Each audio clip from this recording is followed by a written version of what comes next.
In a span of just 12 hours in February 2026, nearly 900 airstrikes rained down on military targets across the Middle East. The retaliation was immediate. Hundreds of armed drones and ballistic missiles launched in response, leaving over 1,000 dead in the initial crossfire. This map illustrates the global fallout. At the Strait of Hormuz, 20% of the world's oil supply was choked off by a military blockade. With this route paralyzed, supply chains fractured, and energy prices surged worldwide, pushing economies into crisis. A crisis of this magnitude invites a difficult question. How did two nations, separated by thousands of miles, arrive at open regional warfare? The airstrikes of 2026 did not happen in a vacuum. They are the climax of a 70-year chain reaction of diplomatic failures, of covert actions, and political grievances. The fractures began in 1953. At the time, Iran was led by a democratically elected prime minister, Mohammad Mossadegh. Mossadegh made a pivotal executive decision to nationalize Iran's oil industry, stripping Western corporations of their control over the country's most valuable resource. The United States and the United Kingdom responded by orchestrating a covert intelligence operation to actively dismantle his government and remove him from power. In his place, Western powers installed a pro-Western monarchy, placing the Shah in total control of the state.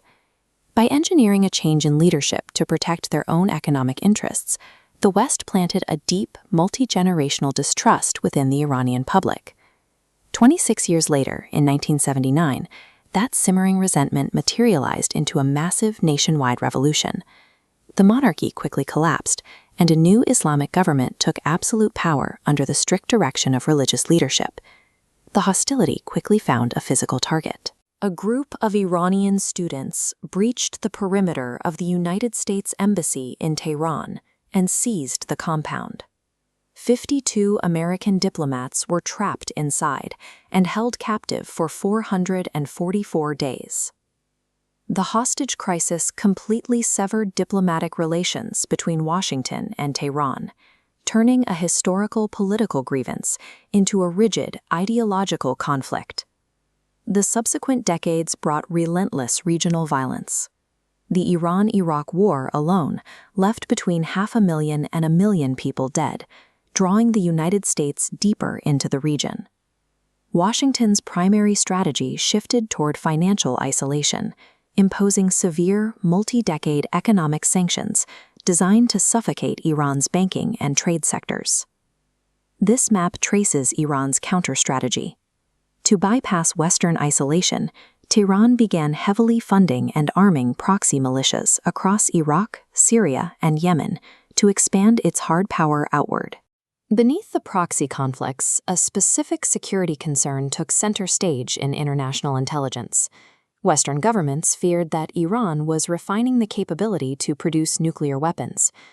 A rare moment of compromise arrived in 2015. Through the Joint Comprehensive Plan of Action, Iran agreed to slash its stockpile of enriched uranium by 98% in exchange for sanctions relief. However, that diplomatic bridge collapsed in 2018, when the United States abruptly withdrew from the agreement and reinstated full economic pressure. With the nuclear deal dismantled, the last remaining mechanism for peaceful leverage vanished, setting both nations firmly back on a collision course.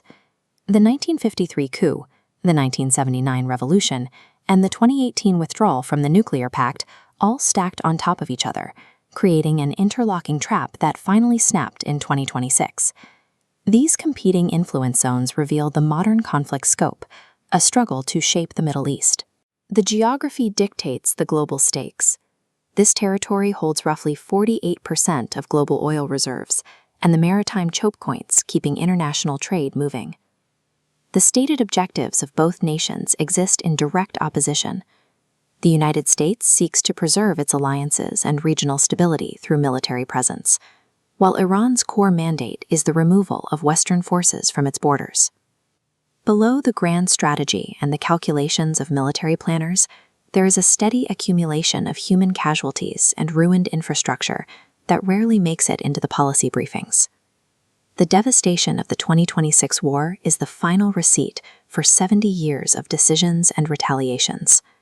When international policy fails, the consequences are paid for generations, and understanding that history is the only reliable tool we have to stop the cycle.